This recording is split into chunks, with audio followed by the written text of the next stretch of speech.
біз олардан олар бізді мақтасын емес, оларды қоғамға қайтарудың, оларға мүмкіндік берудің жағдайын ойласуымыз қажет. Сол кедей отбасындағы бала жақсы білім алса, жақсы университетке түссе, ол жақсы жұмыс орнына, жақсы кәдімгі еңбек нарығында айлығы жоғары жұмыс орнына барады.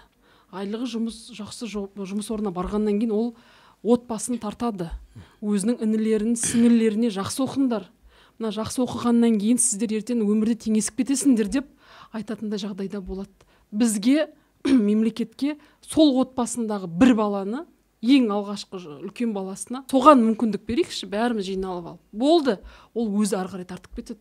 Мен талай отбасыларды білемін, өзімнің ауылым, аймағымдағы кезінде сондай отбасылардың балалары жақсы оқуға түсіп, аянбай еңбек етіп, 2-3 жерде інісін тартып, сіңілісін тартып, олар да жақсы оқуға түсіп, қазір белгілі қоғамның мүшелері. 10-20 жыл бұрын олар сондай еді деп ешкім сенбейді.